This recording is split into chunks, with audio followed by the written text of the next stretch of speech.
being part of the best day of someone's life, and the fact that people always remember you and are grateful for the care that you've given is something that I don't think you can get from all professions. You can educate patients, ensuring that medicines are prescribed, they're effective, but also it's about empowering people to feel confident in both taking medicines and actually not taking medicines. So the reason why I joined health and social care as a pharmacist is because from a very young age I was very interested in medications and how they worked and how they impacted people's quality of life. So yeah, I wanted to help, and I wanted to help people, and I was thinking about the kind of careers that would put me in a position to be able to help others.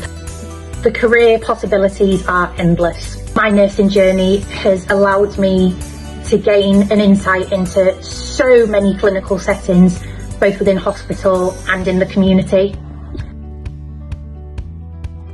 Get some experience in any part of the health and care system and you'll really see how challenging it can be, but also how extremely rewarding it can be as well. Talk to as many people that you know that might be involved in health and care and really get their perspectives, and that will help for you to get a better understanding of what your career options might be. Give it a go, and if you don't find your niche straight away, don't give up as well, because social care is not one-dimensional. There are so many different versions. Just take a chance and never let anyone dim your light or tell you that you can't do it. Lots of career options, but one shared purpose. Join us in health and social care and make a difference. It's your future.